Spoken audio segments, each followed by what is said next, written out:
Hi. It's always good to be in this house. It's been a long time since we've gathered to do these trainings, these meetings, and I've missed you guys. I hope you've missed me too, Pastor D. It's always good to see you. And all of the Wisdom City family, thank you so much.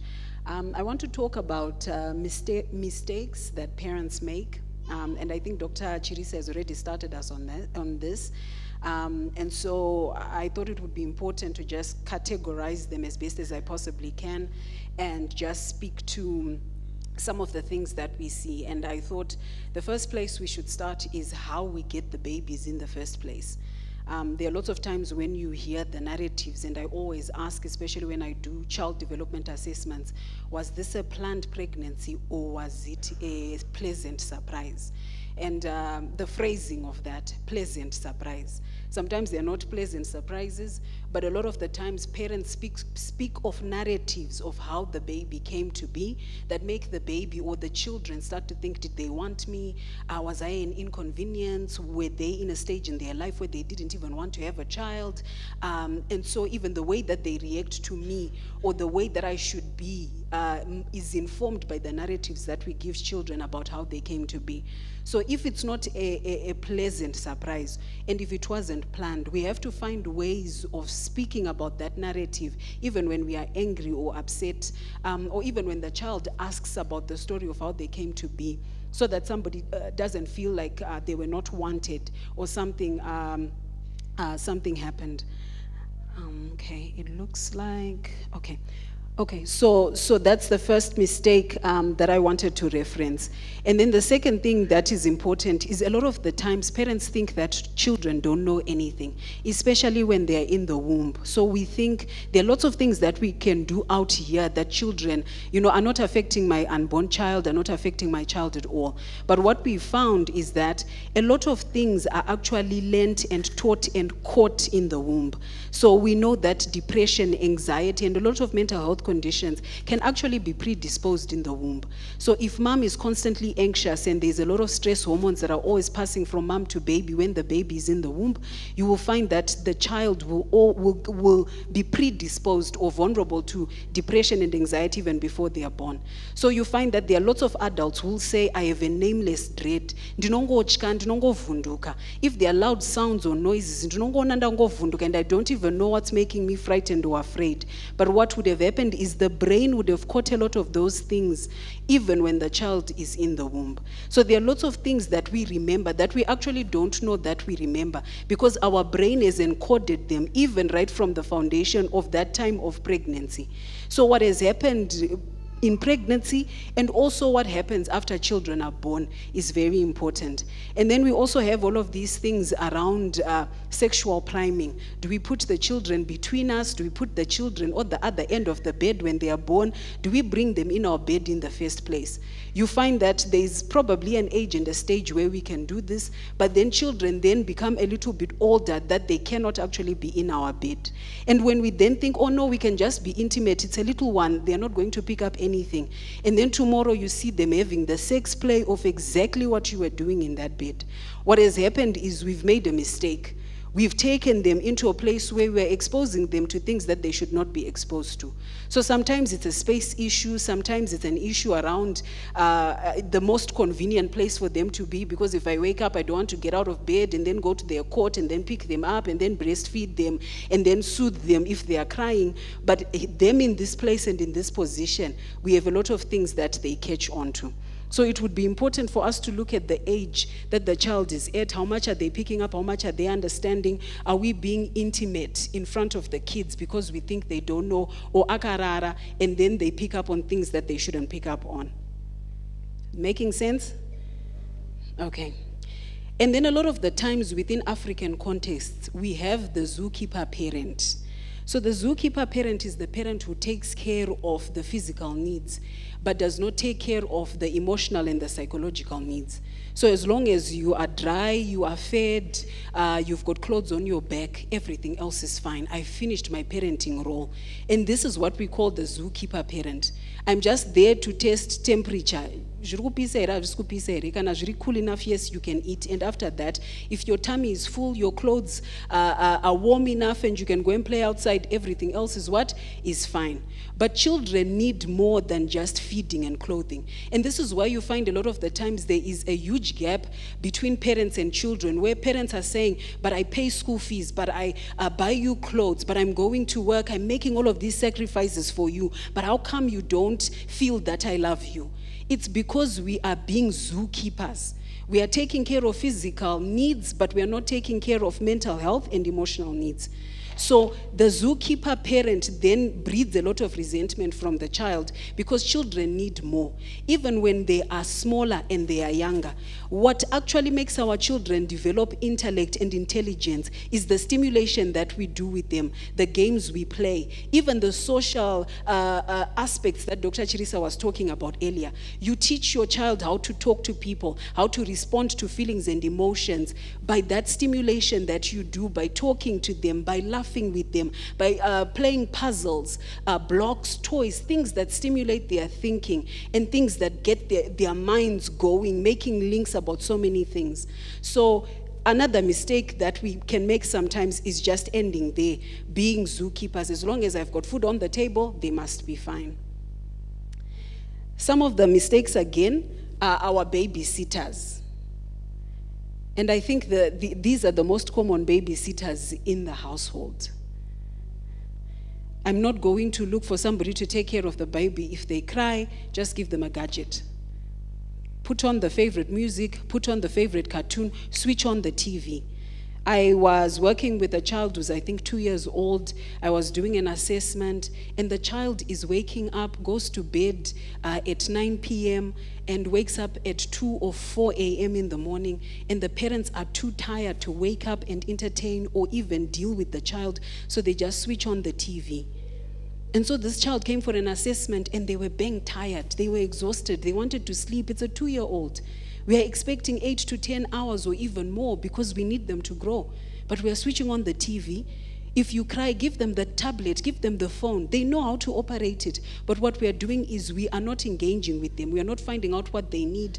We are not teaching them how to read social cues. We are just saying, you know, SpongeBob, who else is there? You know, Teletubbies, and we switch it on. They will babysit for us, and we will have peace, yes.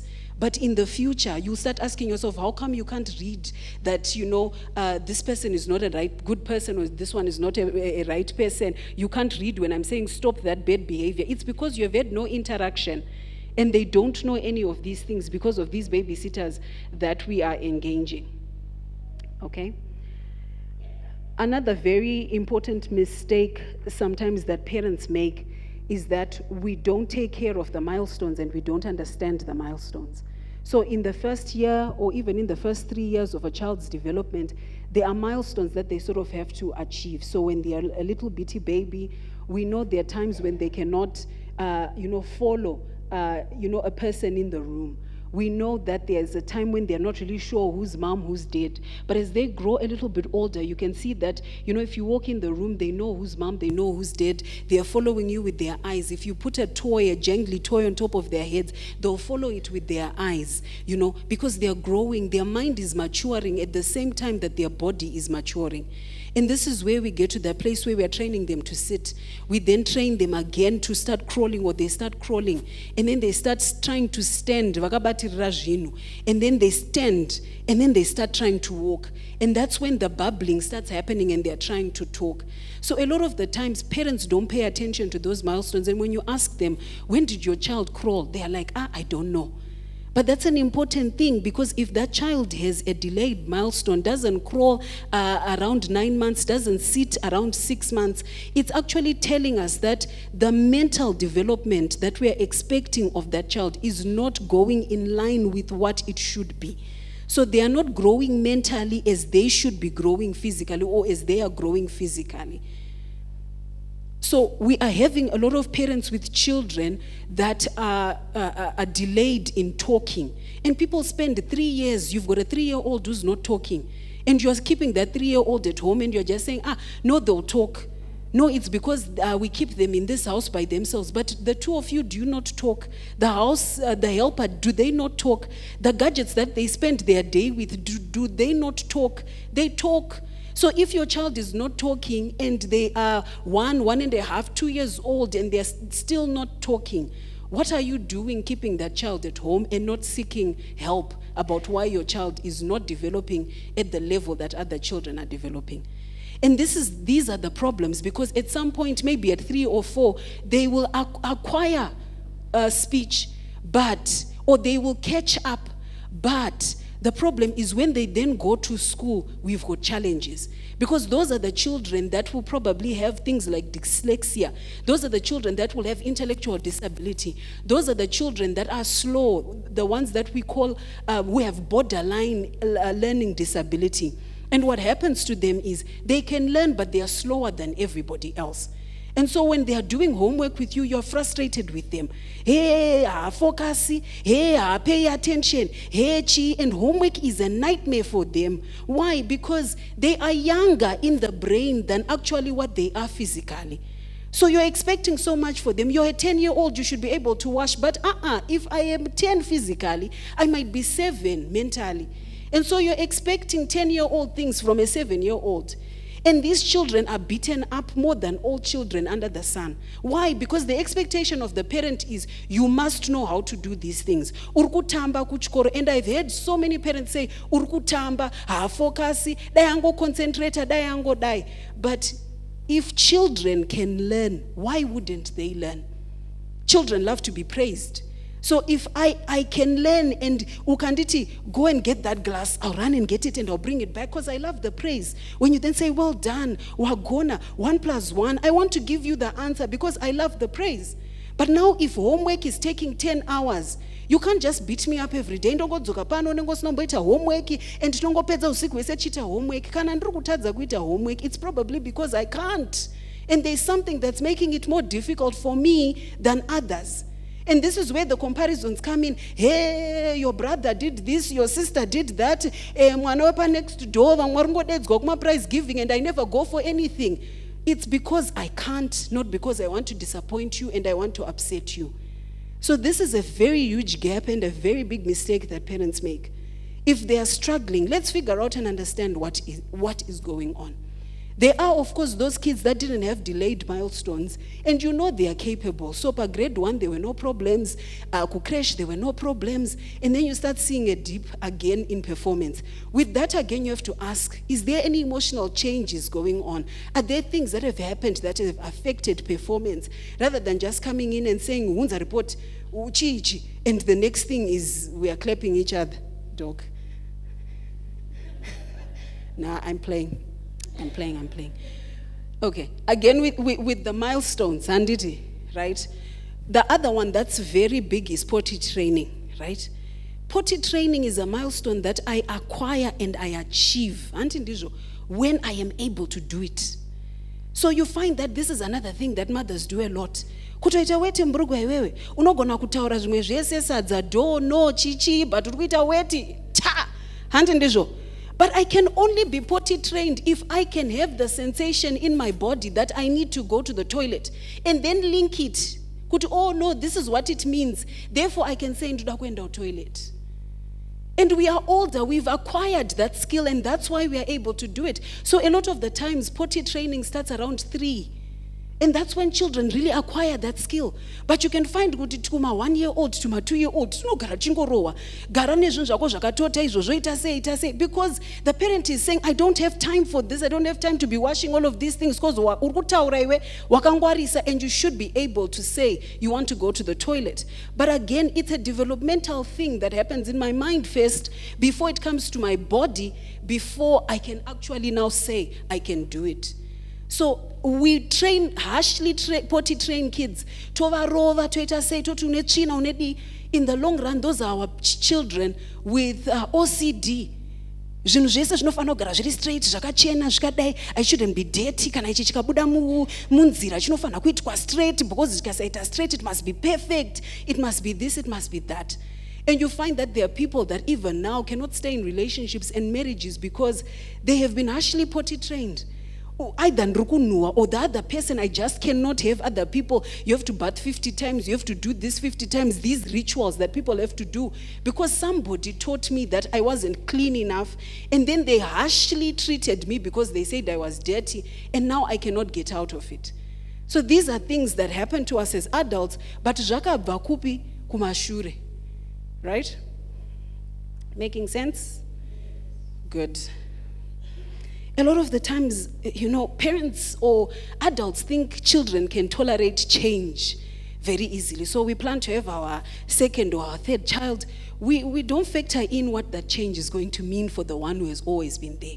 So if I've been an only child for the last 4 or 5 years, you've given me all the attention, all the affection, all of a sudden you bring this other one into the world and you think I must automatically love them. You think I must automatically like them. You think I must just automatically roll with the punches and say, share, give, do this. Why? I was the only child. And so we must help children transition and go through change. Again, as children are smaller, you cannot consistently be changing helpers and caregivers. So today it's Auntie Rati, no, Auntie Rati doesn't clean enough. Here tomorrow it's Auntie Joanna because she does this. And then the next time it's my mother. The next time it's Tete. The next time it's what? What are we doing? The children need consistency. So you cannot consistently have those changes and be okay, right? We also can't consistently be changing schools. I know, children right now, a 16-year-old who's lived in more than 7 to 8 countries, who's changed schools maybe 8 or 9 times. And they are in tears, and the parents can't understand. Why are you depressed? Why are you sad? Because I have multiple losses. All of these times, I get into a new neighborhood, I make new friends, I go to a new school. I always have to be the newcomer. I have to find out where is the class, who's this teacher, how does the system of this school work? And then after I do that, I think I'm settling, I've made some friends, things are working. Now we have to go to Uganda. I pick up my bags again. I have to learn the language, I have to learn the culture. Now we have to move. We are back in Kadoma. Now we move. We are back in Harare. And even the houses, here we are here today, the next day we are there today, the next. Children also make connections, attachments. And so when you're constantly moving them, we think, they can tolerate the change. Really? In the same way that we feel losses with change, children also feel losses with change. And when we're making those transitions, we need to actually factor that in, and we need to talk to them about it. Talk to them about how they're feeling, what's going on, and all of that. Disability. One of the most difficult things to deal with when children are disabled. Parents, find it very hard sometimes to accept the disability. And when they struggle to accept the disability, what happens is the child also struggles to accept the disability. If mom cannot handle this, cannot tolerate this, if dad cannot handle this, cannot tolerate this, then how can I? They are bigger than me. If this is too much for them, then this must also be too much for me. If I am weird to mom and dad, then I must be weird to everybody else. So it's very important to accept and understand and to grieve, especially when we give birth to a disabled child. A lot of the times we are in these spaces where we are saying, ndo zvandapiwa naMwari. Anti, zvandapiwa nashe, ndino gamchira. Anti, hazvirambike, ndinotora. Anti ndizvere. And we say that, but deep down, are we really accepting? Because having a child that's disabled in any way, whether it's mentally, it's physically, or even emotionally, with all of these things around autism, where somebody can't have social connections that are usual or normal, and they can't do all of these things, it's a very difficult thing to work with and to work through. So you find that parents will just say, no, I'm fine, I accept it, because I cannot bear to say this is difficult. I cannot bear to say, this is not what I expected. I cannot bear to say I'm afraid of being pregnant again and having another child because maybe they'll come out disabled like this one. I cannot bear to say this is too much and I think and I'm praying that God would take this child. And then I feel guilty about those feelings, and then I overcompensate and I put all of my resources, my time, everything into that one child. And then I neglect the other ones. Because oh, this one has got Down syndrome. This one. So everyone is making room and acknowledgements for this one. But what is happening to the needs of the other children? So there's a lot that's happening there that we actually need support with. And sometimes if you don't realize it, we can make that mistake of either also then making the child who's disabled or who has a disability feel like they cannot do anything in their life. I've seen cases where, because they are disabled, no one teaches them to wash, to do anything, but they've got capacity to learn how to do skills-based activities that can generate income for themselves, that can make them take care of themselves. But you find that the parent now, I'm not sungirira up a band and says, where I am is where you are. I remember seeing mothers of children with autism saying my child with epilepsy, saying my child cannot go to school because what if they have a fit in class? But what's going to happen to that child? Are they going to stay by you forever? Are you going to take care of them forever, do everything they need for the rest of their lives? So there are all of these factors that sometimes we miss out on and don't think about because we are going through different things. And then we can also be the very overprotective parents. Yeah?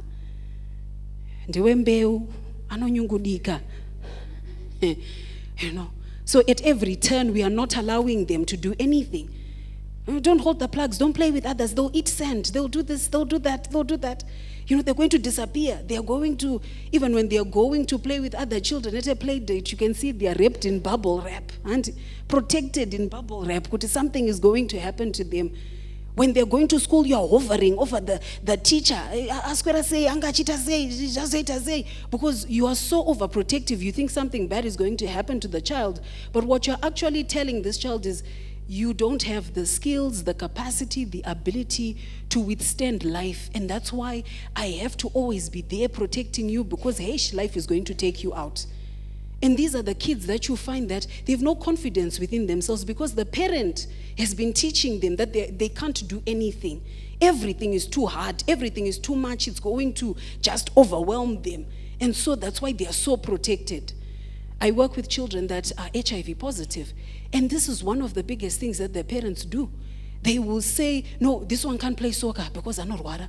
This one, because I'm not water. But HIV is a condition that's in the blood. What does it have to do with running and playing sport? But because my child has got this condition, ane asthma, ane chakati, so, I'm always on the edge and giving the child the impression that they cannot do certain things. And then they feel like they are handicapped when they are not. It's another mistake and one thing that we also do. Sexual behavior. And this one, a lot of the times, we always used to be thinking it's girl on boy, but now it has shifted and changed. Boy on boy, girl on girl, girl on boy, and now we are having all of these things, LGBTQI++++,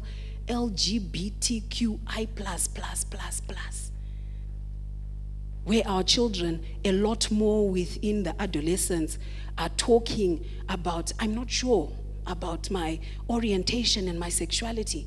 I feel like maybe I'm gay, I feel like I'm bi, I feel like I'm queer, and it's not about sexuality, it's not about this, it's not about that. I feel like I'm attracted to that guy, I feel like I'm attracted to that girl, and we're both girls, but I'm not sure if the attraction is sexual.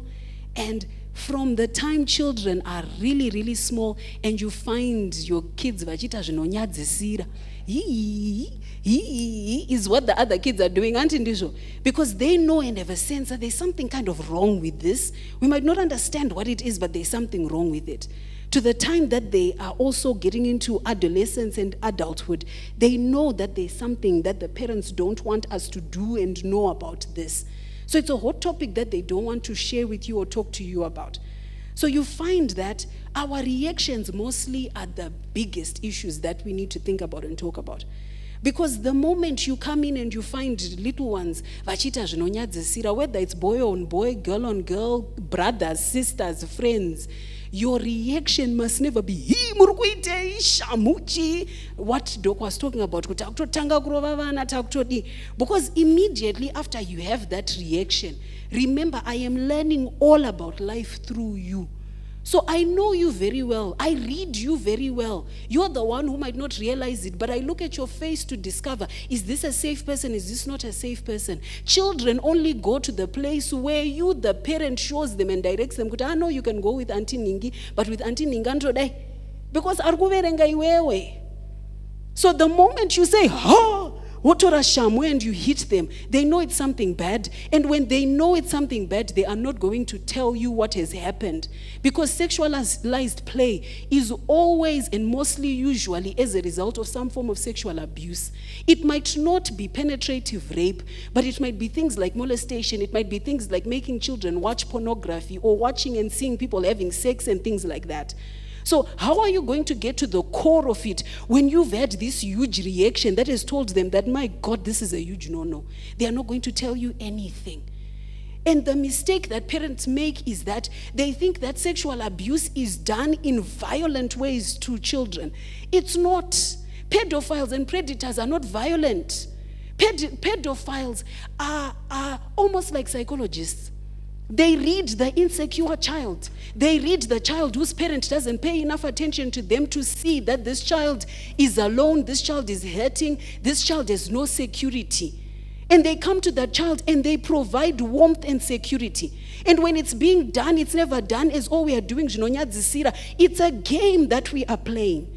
And in the same way that you as an adult are activated by sex and anything that's intimate, that is exactly the same way children are activated.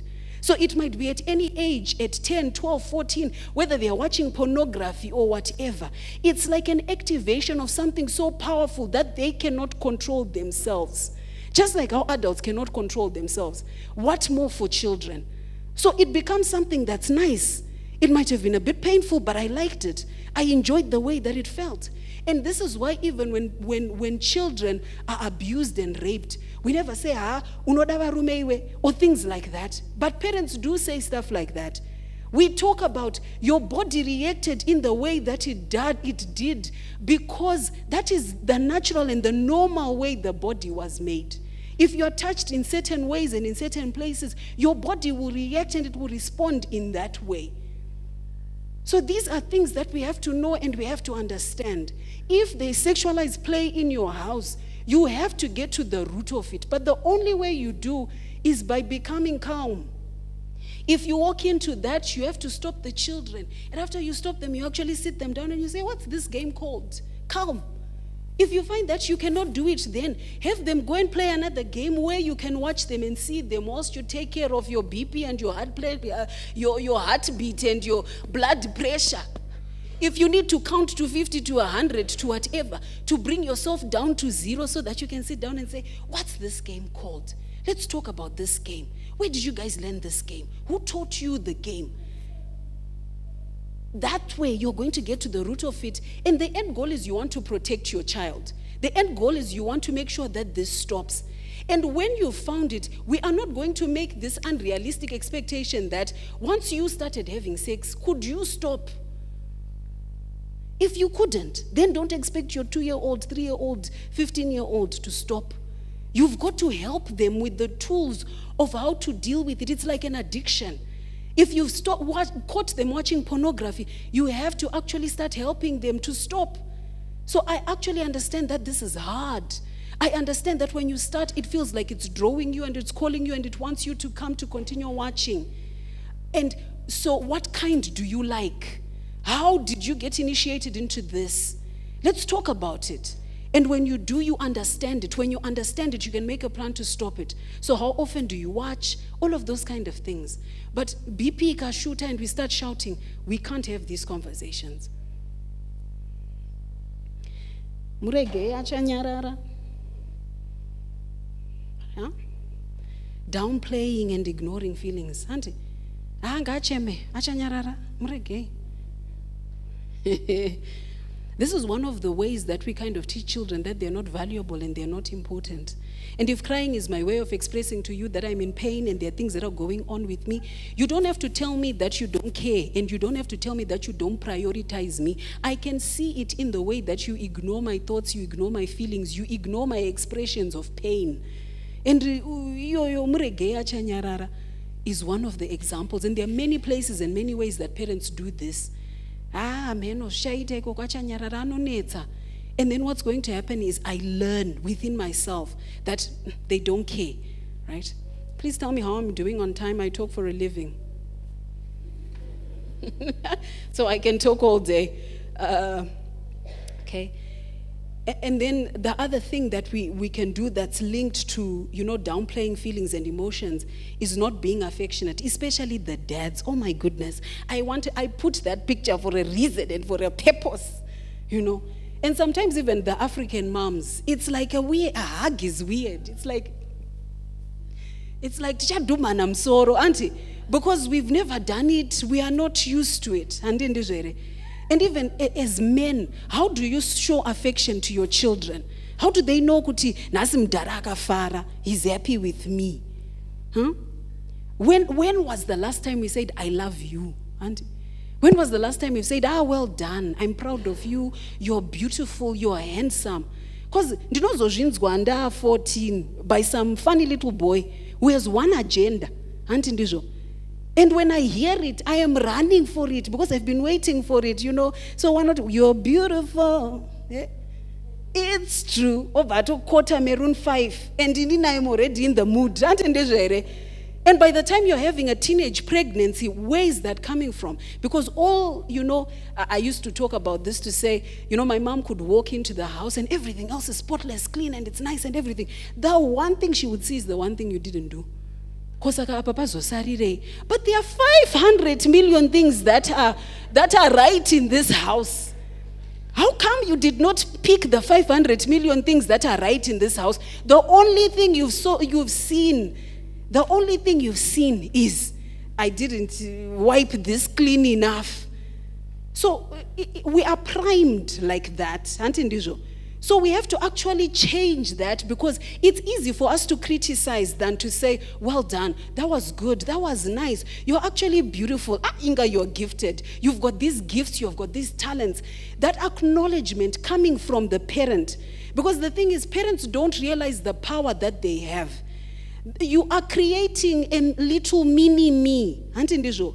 You are birthing yourself. The reason why our parents vasingarovi is because they put themselves into us. So even when you are standing somewhere in a space and you have to make a decision, even though you said, they're old-fashioned, they're what? The principles you're using in your mind to decide things are the principles they have put in. So parents are extremely powerful. You are powerful. And you're influencing how your children are going to think, act, do things, for the rest of their lives. And what they're going to teach their children and their children's children. So if you're pouring in a rubbish model, you must know that that rubbish model is going to be in an intergenerational rubbish model. That's coming from you. So let's understand this. When we get in, if we are primed to just go for the critical, how many things are positive here that I'm going to say, you're beautiful, you've done this well, you've got these gifts, you've got these talents, and then they are bolstered. By the time somebody says it to them, they say, no, I know it. When was the last time you hugged your son, your daughter?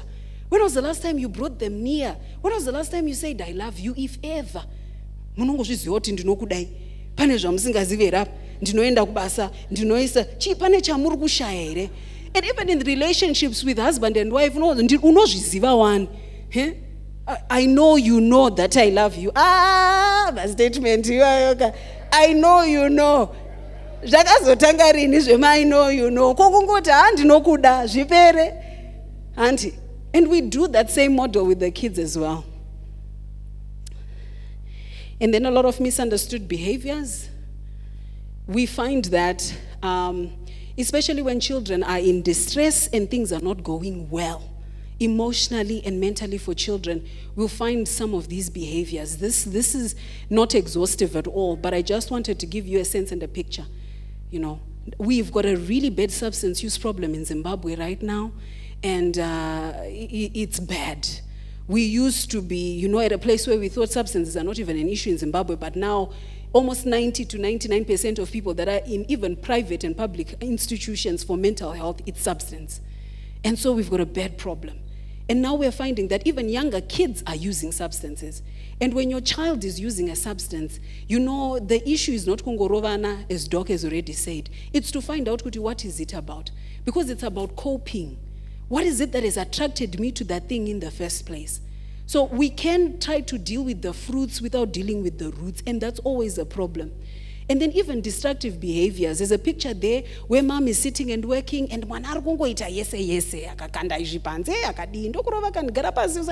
if you're finding your child is disruptive all the time, question is why? Is it because the only time you talk to me is when I am naughty? This is the only time I see your face. So if that's the case, I will be naughty for the rest of my life, because what I want is your attention. So if attention only comes with naughtiness, then you'll find that I will escalate, and when you start ignoring my behaviors, I will become even higher. I'll amplify the volume even further. And then you'll be saying, Kochiko. But what I'm trying to communicate to you is I want your attention, and I want your affection, and you're not giving it to me, so I am expressing it in childlike language. And parents can usually misunderstand that. And when we fail to make the links, because children survive because we make links. If I'm cry, you say feed me cry, you give me food. You have solved my problem, I stop crying. If I'm wet, I cry, you say change the diaper. You solved my problem, I stop, crying. But if I am throwing a tantrum and you don't make the link and understand why I'm throwing the tantrum and resolve the problem, I will throw the tantrum and it will become even deeper than what it was. And you're constantly saying, because you're not understanding me. If you understand me and you give me what I need, the behavior will what? It will stop. Right? The bedwetting, especially a lot of the times if children are not well, particularly if the child was not bedwetting, we have problems. If the child starts bedwetting after they'd gone to a stage where they'd stopped bedwetting, we must find out what's going on. Or even if they are, and it's past the age when they should be bedwetting, we must be talking about what's going on. Yeah? Right? And then stealing. This one's a big one. Utora mari wewe. Mbeg mangu munaona uraiwa mZimbabwe makadai munaenda untenga masweets kana majigis pakona apo rari dhora rechingwa. Iro dhora racho risachatokwani futi. Auntie, but if I am stealing, usually children steal because there was something that I used to have that I don't have anymore. And I'm signaling to you that there was a protection, a comfort, something I had that I don't have anymore. My life was a lot more easier or comfortable, but now something has changed and things are not working anymore. So it's actually telling us things that we might not understand. And then the discipline aspect, I think Dr. Chirisa has covered this quite well. We use everything else except the kurovana is the last resort. And it's for serious things. And children must know that kana ndatozorowa. If mdara katozoshika ikoko kana moms wakazoshika ikoko, now this is a serious matter. And I've done something chekutika, it can never be repeated and it can never be done. What we must just understand about discipline is that consequences are the only things that change behavior. If I don't have consequences for wrong behavior, then it means you are saying that behavior is good. If I steal money, I have no consequences for the stealing, then what you're saying is the stealing is okay and I'll continue to steal. If I lie, there are no consequences for the lying, you're saying the lying is what? Is bo. So discipline is about shaping and molding the person into the person that we want them to be. But we must have measures, like Doc has already said.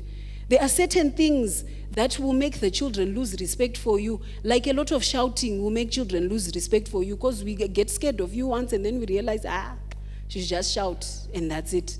And then the next one is, shaking. sheka mwana. You yourself are showing that you cannot control your anger. You are teaching the child that you cannot control the anger. And also in disciplining takatsamwa, this is the place and time where we say things that we didn't mean. Futi baboko yo vanga wasingambokudi. Dainda ndisina kuchengeta tingadaita kakuabhota uri nhumbu iwe zvikazoti. And we are telling kids things that will stick. And because we are angry, we will forget about it. But this is why children come back years later and say, you said, and you say, but when did I say that? I don't even remember that. How did I say that? You're lying. I never say things like that.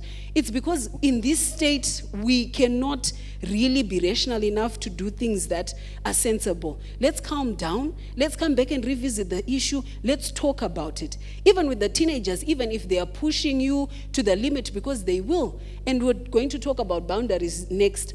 The teenagers will push you to the limit.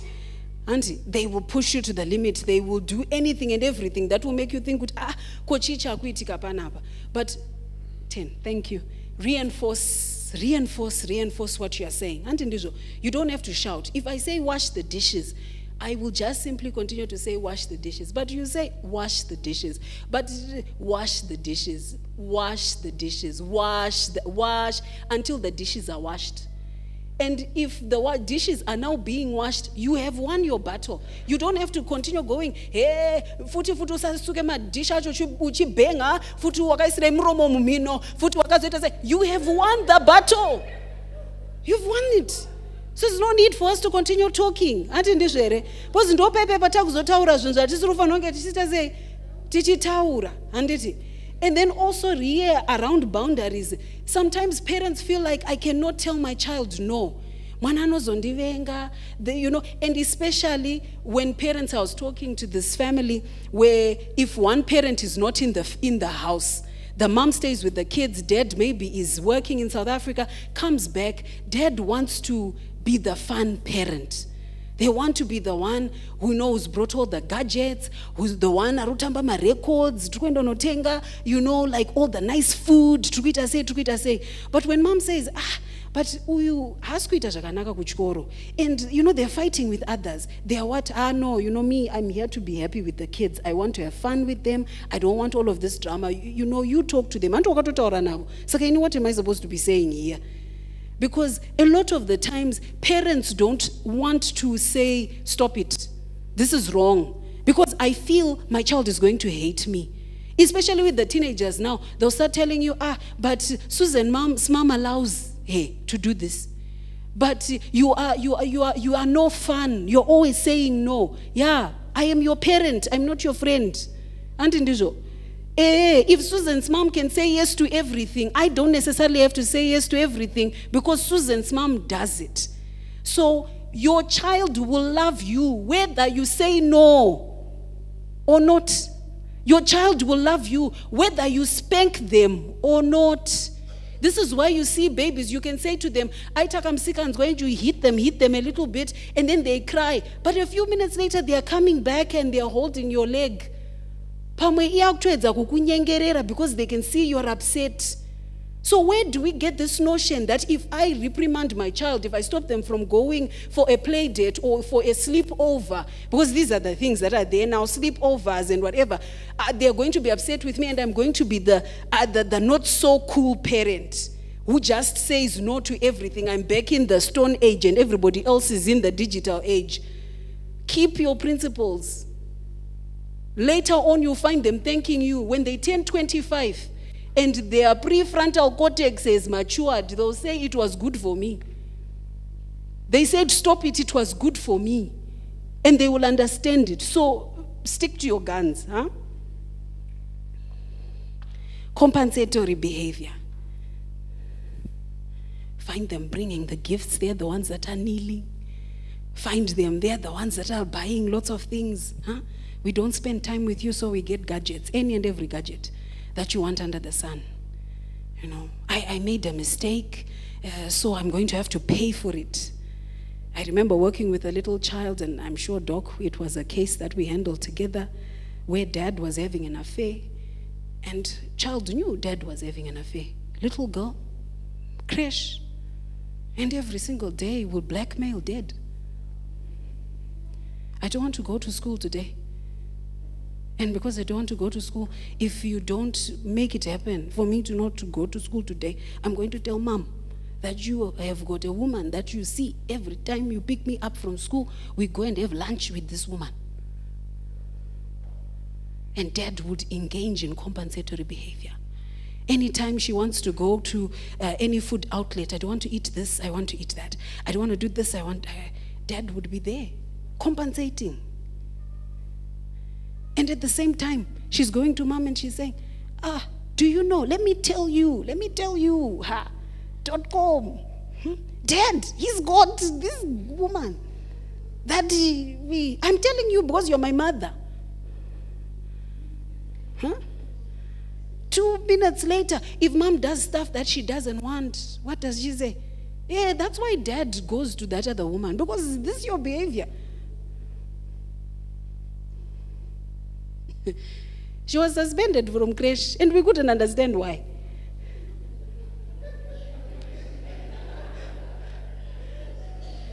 But at the core and at the root of it is the parent. Because the day I get manipulated and I compensate, I have taught this one that this works. And so she was playing the both of them like a ball, juggling her ball. And when I was even asking her, so what do you do when you get upset with them? And ndinomwa mvura yakawanda ndoita weti magumbeze imomo vanowacha.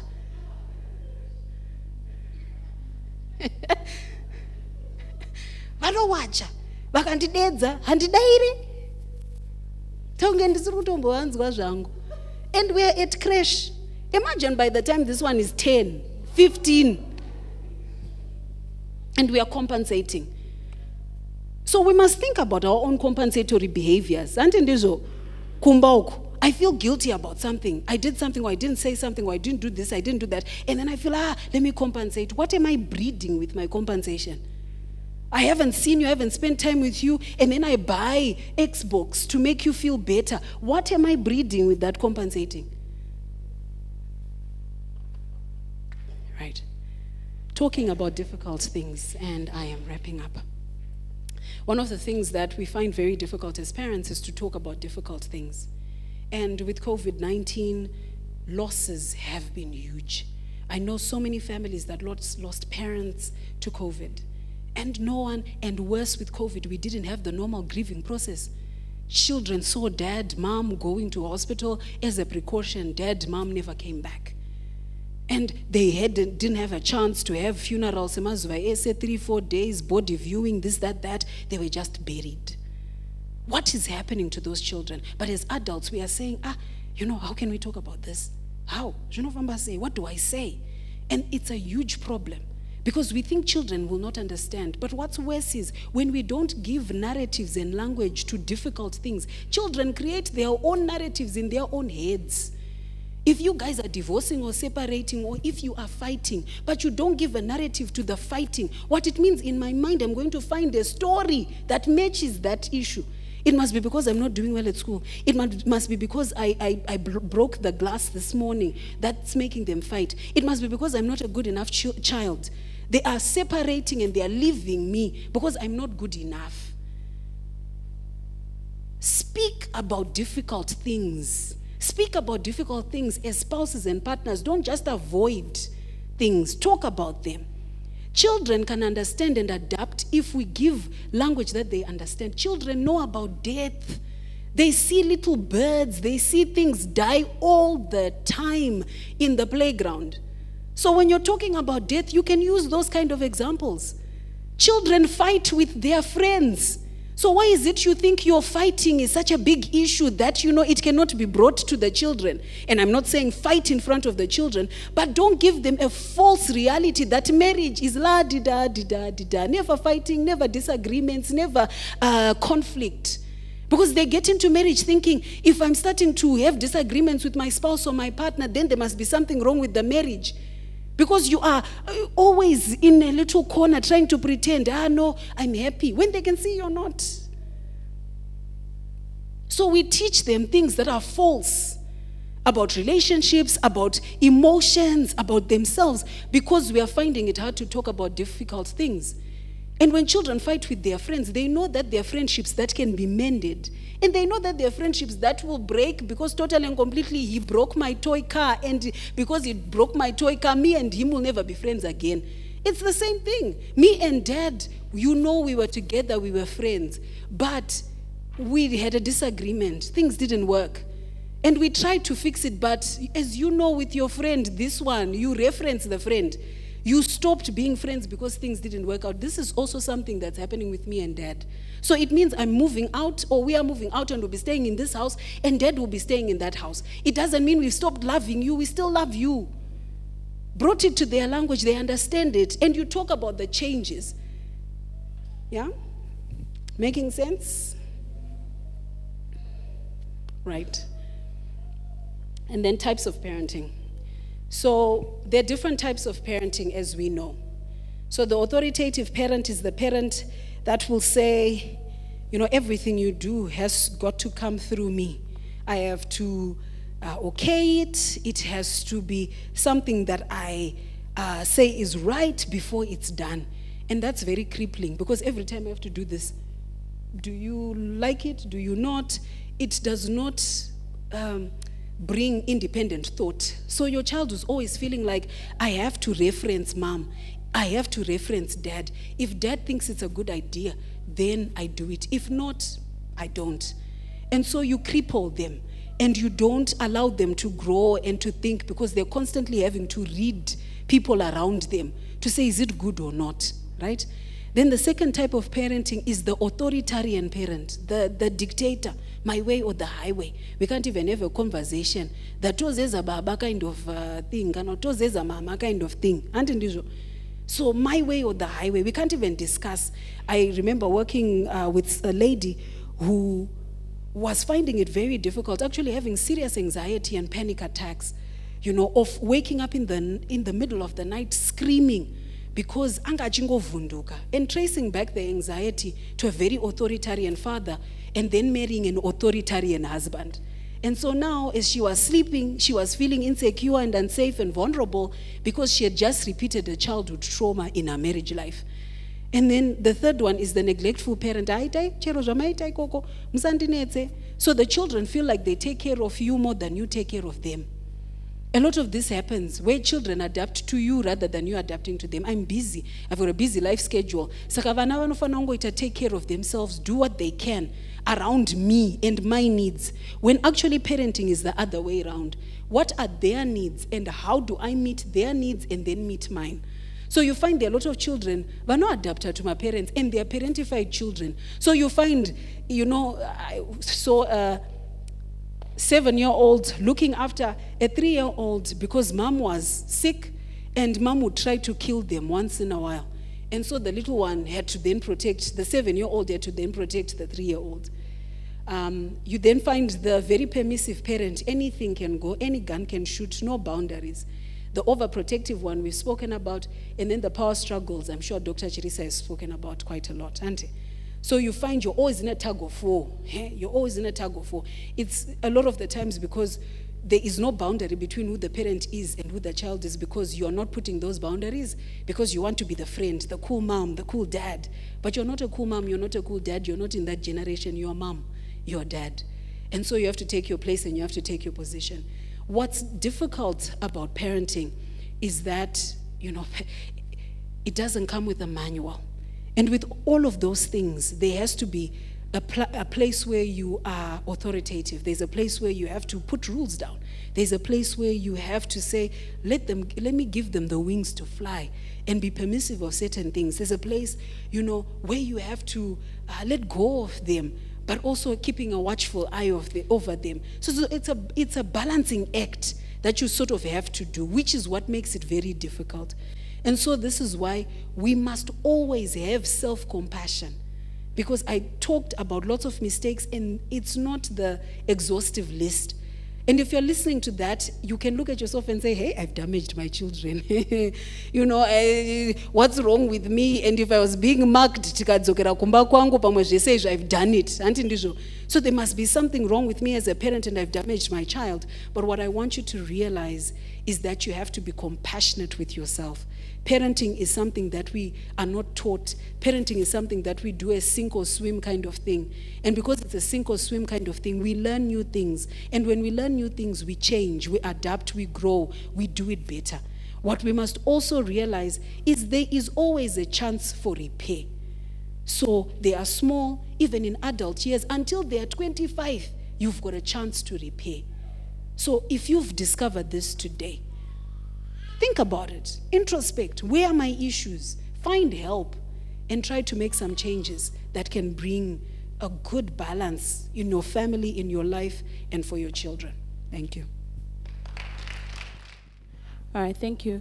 My question is, I've got an 11-year-old daughter.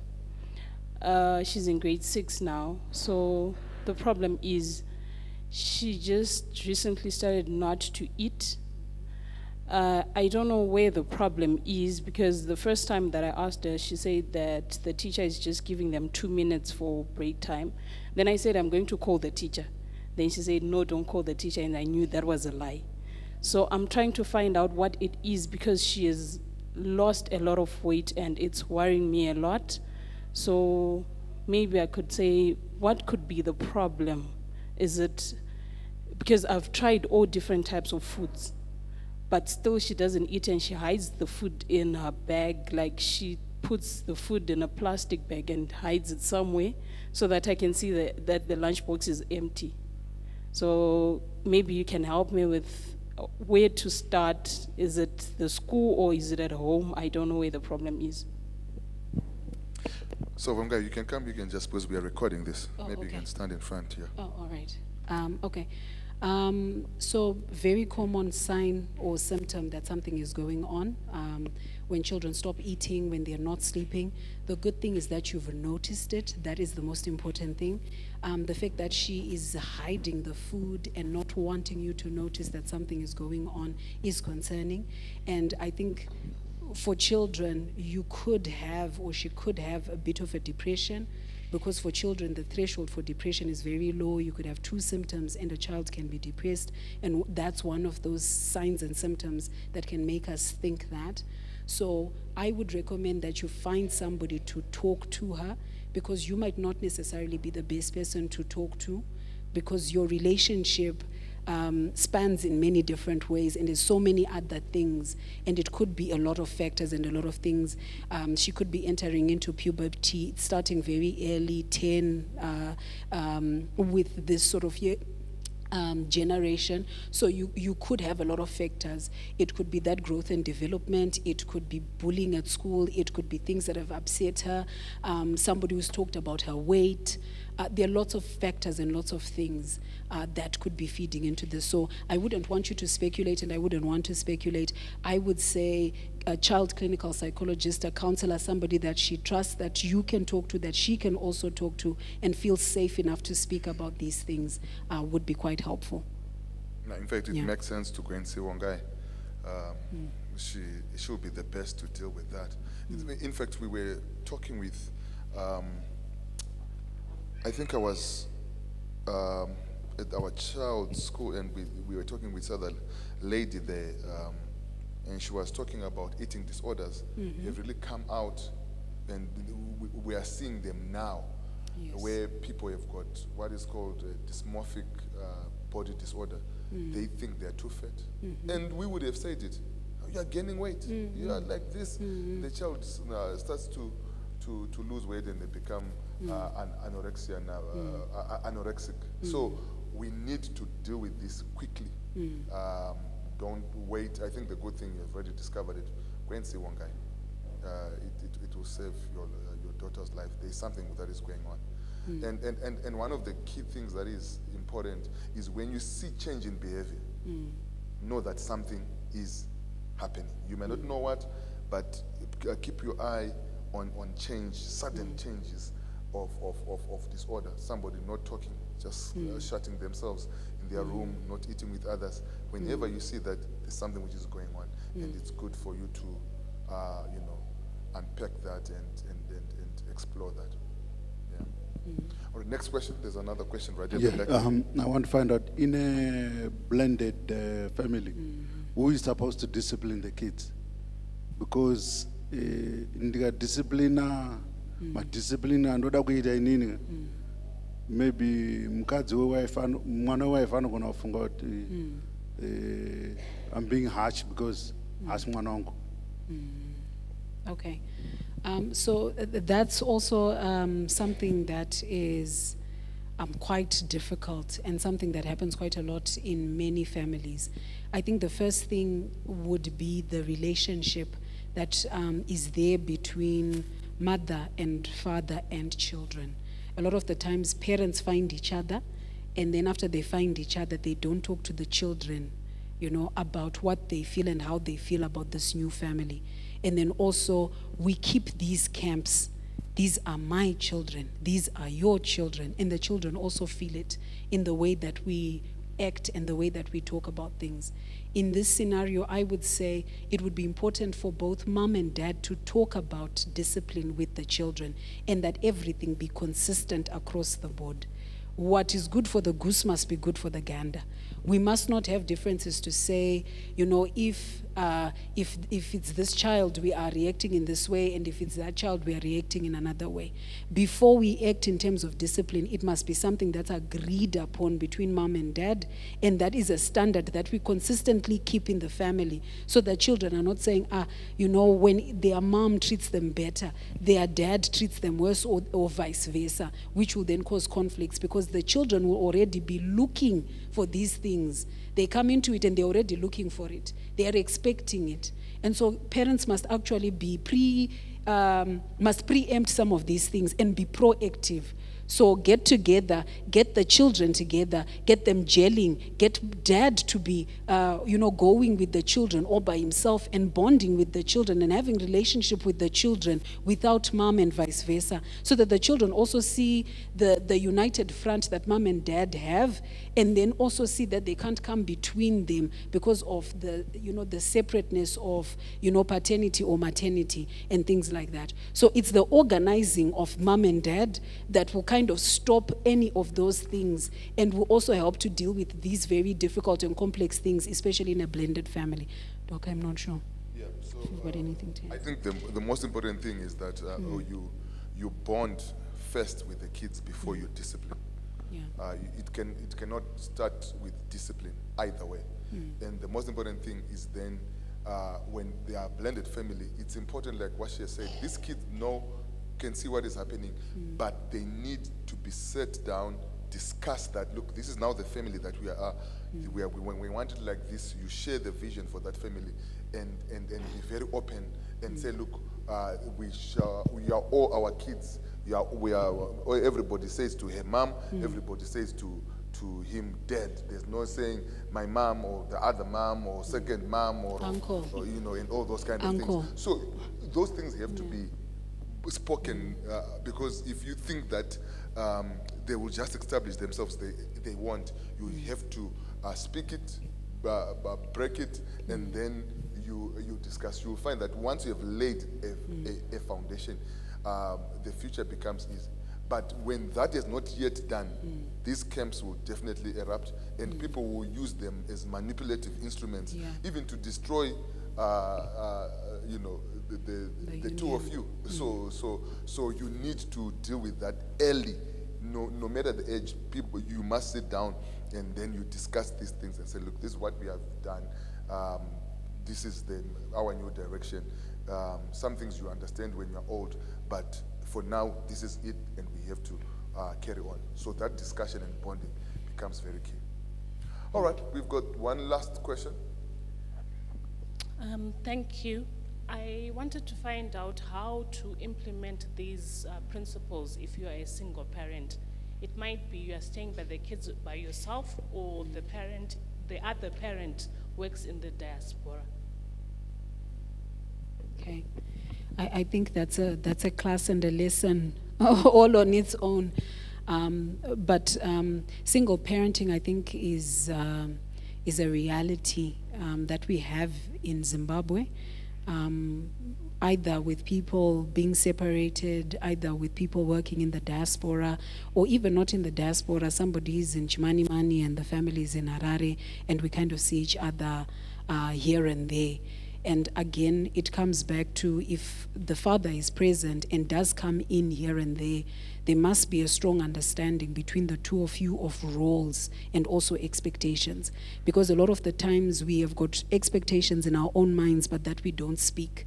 So I see what I'm seeing with the kids from Monday to Saturday. You come back on Friday, and I have expectations of you.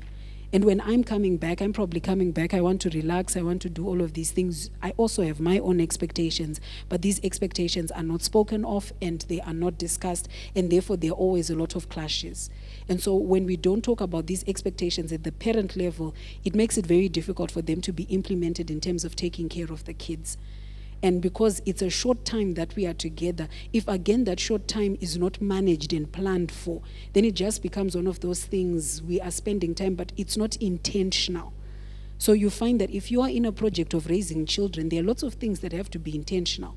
So we have to agree, you know, what's your role in discipline? If you are away and you come back home, what are my expectations of you? When you leave, how are you leaving the children? Because you might actually be disruptive and the kids are crying and this and that, and I have to spend weeks trying to just console them that you are going. How are we doing these things so that things work well together? So there again has to be a lot of organizing at the parent level, and then it's implemented with the children. There's also a lot of discussion that also has to happen with single parenting, in that, where is dad or where is mom? What happened for us to separate? And does this mean that if the other parent is not there, they do not love us or they do not care about us?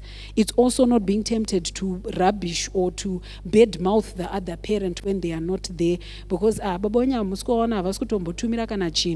you know, the kids still love their parent, and they can sometimes be caught in the middle because you are rubbishing mom or you're rubbishing dad, and they are paralyzed and they feel they have to choose between the two of you. So there are all of these things that we have to consider with single parenting, to say, how am I organizing my house? And the first thing is to talk to the children about what we have. What do we have financially? What resources do we have emotionally? What do we have socially? How often can I come and watch you play a game? Because it can be an issue of contention. I'm working, I'm the breadwinner, I have to make sure that you are fed, but at the same time there's a game at school. And I constantly miss those and you're disappointed. I cannot afford maybe for you to go on the school trip, but are we talking about those things, or are we just shouting? You just want to do this, you just want to do that. And the kids don't actually understand the state or the situation that we are in. So I would say, again, a single parent has to talk to their children about where we are, what's happening with our finances, what's happening with our housing situation, what's happening. And this is all at their age. We must then also desist from making them our friends.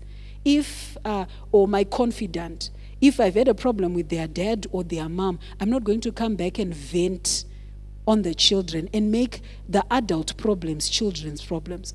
We are talking about the state of affairs so that I can manage the household, but I am not bad-mouthing, and neither am I talking about my disappointments, my anger, and all of those things with the children so that I gain favor over the other parent and things like that.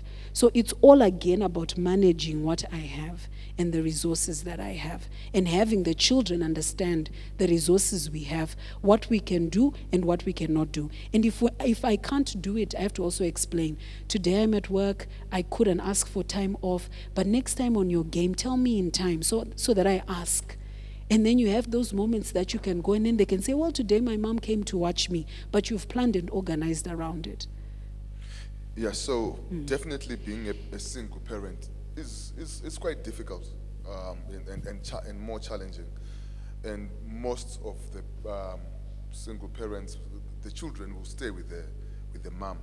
And in our world, the moms usually, they will have less incomes and things like that. So it's pretty challenging. But one of the things that I want to say as we close is, while we are single and we are rearing our children, let's not expose them to our relationships too early, which are not serious.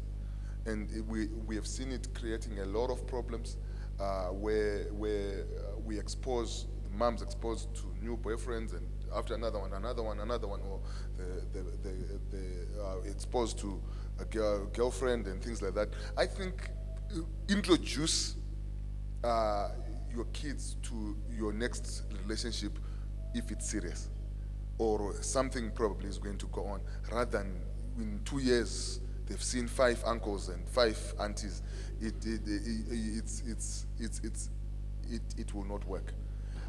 Obviously, there is more wisdom that is needed there. One of the things that I have seen is, if you are single and you've got male children, one of the things that we had a patient that ended up coming to us, and he was putting lipstick. He didn't know how to use the toilet. He was sitting on the toilet seat like the mom, and it was male. So it is important to have some male figure that your child can sort of like aspire. It doesn't necessarily need to be a boyfriend, but it can be an uncle or someone where that child can get those male characteristics from.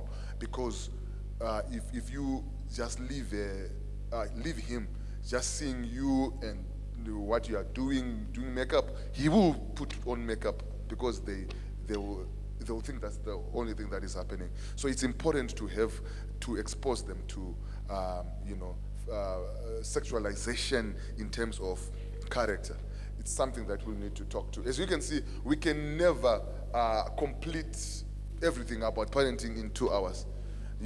It's an ongoing. That's why here at Wisdom City, we believe that we need to constantly, we might not do them all the time, but at least 3-4 times a year, we have these sessions where we just come in, zone in one thing, so that we become better. And the more wisdom we get, we become better for the next generation, and we'll be able to pass the same skills to our children, and they'll be able to parent their own kids better. One of the things that I said is that ignorance is passed down in generations. Because if you don't know, you cannot train your kids. So if I know, I can train. So we are not only just doing this for us, but we're also doing for the next generation. Shall we stand and just pray before we leave? Those I know tomorrow will be. Please do come for church. I know it will be cold, so bring your hot water bottle, bring your hot coffee, and sip while we are in church. But we are having church. That's why we need to have our own auditorium where we can put our own ACs. Amen. All right, shall we pray? Father, in the name of Jesus, we thank you for this time that you have given us to learn parenting. We thank you, Father, for the opportunity to raise our kids in the fear and the knowledge of God. So we pray for wisdom. We pray for guidance. The things that we have learned today, help us to implement them. Help us by your wisdom and by the direction of your Spirit to use them in the name of Jesus, that we may become better parents and that we may raise power kids. So, Father, we thank you. Let all the glory and the honor be yours. In Jesus' mighty name we have prayed. Everybody says, Amen.